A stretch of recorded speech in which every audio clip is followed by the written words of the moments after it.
Madam RSS का खात्मा नज़दीक आ चुका है और एक संविधान विरोधी संगठन है। आरएसएस एक कैंसर का अड्डा है देश के लिए। बाकायदा उसका रजिस्ट्रेशन होता है। एक 10 रुपया का हेल्प किया हो, आरएसएस का रजिस्ट्रेशन हुआ ही नहीं है। गलतकारी निकलते हैं, एक सौतेली माँ की तरह रहा है, लेडीज को हवस की नजर में देखते हैं। हेलो दोस्तों, welcome to my new blog. कैसे हैं आप सभी? एक संगठन, एक संस्था जिसको एनजीओ भी कहा जाता है, नॉन गवर्नमेंट ऑर्गेनाइजेशन कहा जाता है, अगर वो बनती है तो बाकायदा उसका रजिस्ट्रेशन होता है।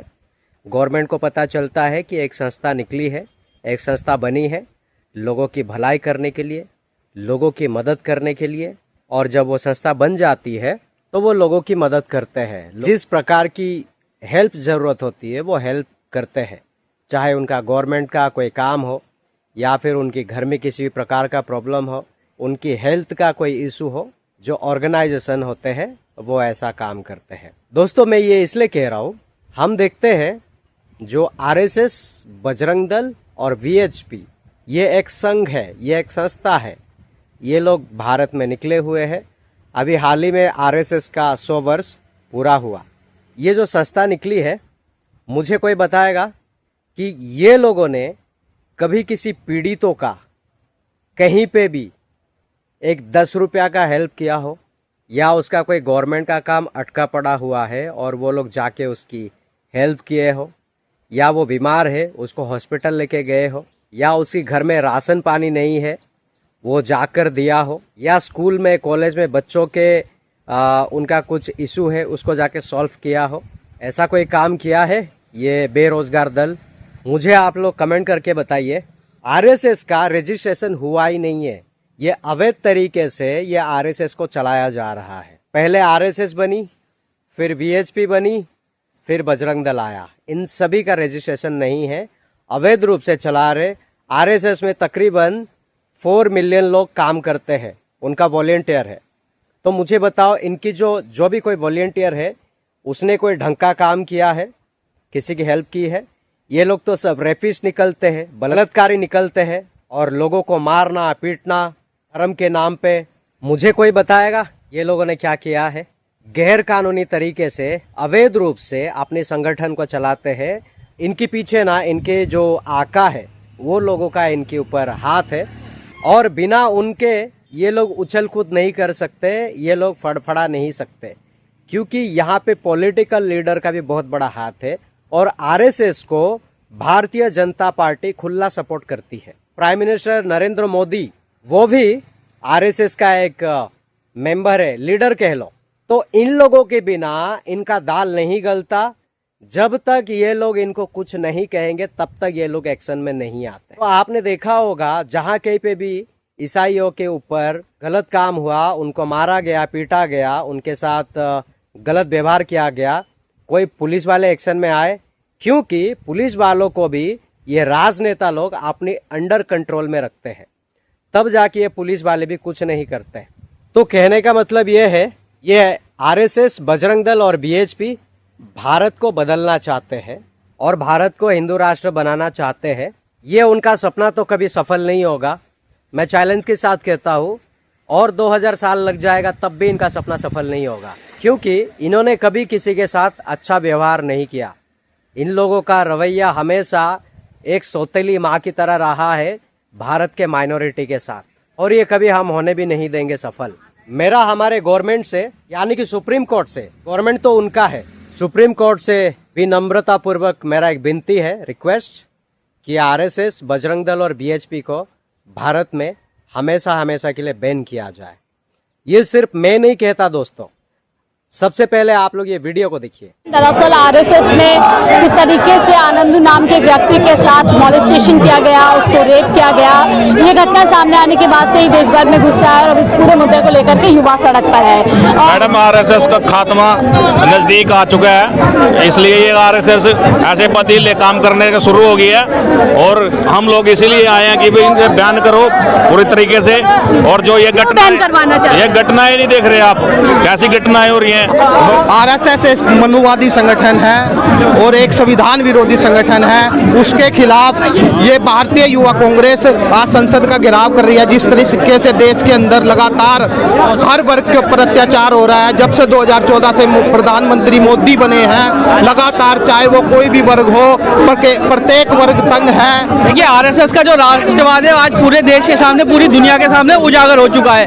कल तक जो मदरसों को यौन शोषण का अड्डा बताते थे, आज उनकी खुद की शाखाओं के अंदर जो ये सब यौन शोषण हो रहा है वो बाहर निकल के आ चुका है। केंद्र सरकार को और हमारे गृह मंत्रालय को तत्काल इस पे संज्ञान लेना चाहिए। और देखिए, आरएसएस हमेशा से देश के लिए खतरा थी, खतरा है और आगे भी खतरा रहेगा। बैन कर देना चाहिए। बिल्कुल, आरएसएस को बैन करना चाहिए। जिस तरीके से आरएसएस एक कैंसर का अड्डा है देश के लिए, जो कि युवाओं को बेरोजगार बना रहा है, कट्टरपंथी फैला रहा है देश के अंदर, हिंदू मुस्लिम के मुद्दों को देश के अंदर फैला रहा है। दंगे, एक हम उसको आतंकवादी संगठन कह सकते हैं, देश का उग्रवादी संगठन।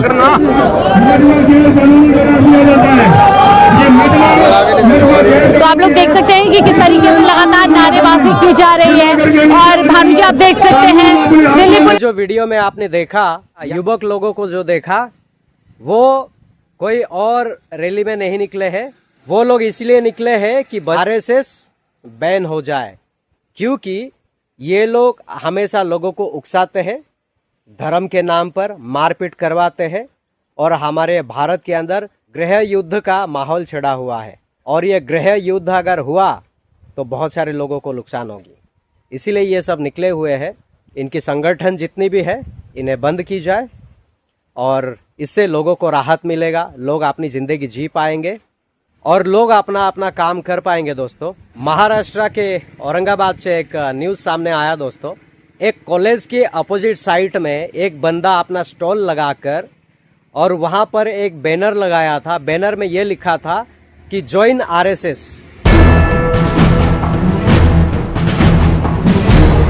वहाँ पर एक भाई जाते हैं और वो उसे कहते हैं कि अपना स्टॉल यहाँ से हटा।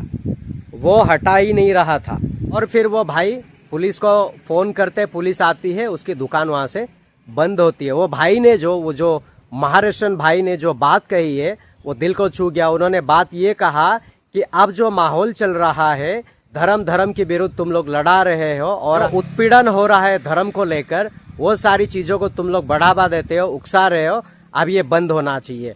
और वो भाई ने उसको वहाँ पर बहुत डांटा और वो उसकी दुकान को बंद कर दिया गया। अब वो स्टॉल लगा के अपने आरएसएस का प्रचार कर सकता है, लेकिन एक क्रिश्चियन अपने घर पे बैठ के प्रार्थना नहीं कर सकता, अपना प्रार्थना का सभा नहीं चला सकता, अपने चर्च में नहीं जा सकता और कोई भाई बहन वहाँ पे जा नहीं सकते।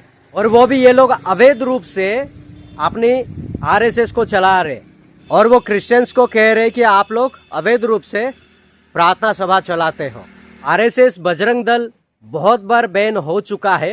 ये आरएसएस बजरंग दल, ये बीएचपी बैन हो करके सबको आवाज उठाना पड़ेगा। जिस भारतीयों का टैक्स जाता है उसी टैक्स की पैसों से ये बजरंग दल, आरएसएस, वीएचपी को फंड करते हैं। और ये फंड कहां से आता है? अब इनका फंड को कुचलना ही पड़ेगा, नहीं तो यहाँ पे माइनॉरिटी का जीना दुश्वार हो जाएगा। मैं हर बार कहता हूँ कोई ना कोई तो स्टेप उठाना पड़ेगा इनके खिलाफ। और मैं हर बार कहता हूँ, इससे पहले हिंदू, क्रिश्चियन, मुस्लिम, सिख, बौद्ध, जैन सब भाई भाई बन के रहते थे, लेकिन ये लोग आकर सबको बांट दिया। और ये लोग चाहते हैं कि सबके ऊपर हम खड़े होकर अपना सत्ता चलाए। और दोस्तों, ये लोग मुस्लिम के ऊपर एलिगेशन लगाते थे कि तुम्हारे मदरसों में गलत शिक्षा देते हो, लोगों को गलत ट्रेनिंग देते हो। लेकिन अब क्या हो रहा है, ये लोग लोगों को जो ट्रेनिंग दे रहे, जो शिक्षा दे रहे ना, उसमें से रेपिस्ट निकलते हैं, उसमें से बलात्कारी निकलते हैं। अभी जितनी भी रेप हो रहे, जितना भी बलात्कार हो रहा है, उसमें ज्यादा से ज्यादा आरएसएस लोगों के हाथ पाए जा रहे हैं उसमें। तो ऐसे लोग भारत को हिंदू राष्ट्र बनाएंगे, ये भैंसी दरिंदे लोग लेडीज को हवस की नजर में देखते हैं। आप सभी का क्या राय है मुझे कमेंट सेक्शन में बताना। और ब्लॉग अच्छा लगे, हमारा वीडियो अच्छा लगे तो इसे लाइक करना, शेयर करना, कमेंट करना। चैनल में नए हो तो चैनल को सब्सक्राइब जरूर करें। और फिर मैं मिलूंगा एक नेक्स्ट ब्लॉग में, तब तक के लिए अपना ख्याल रखिएगा। Thank you so much, God bless you all.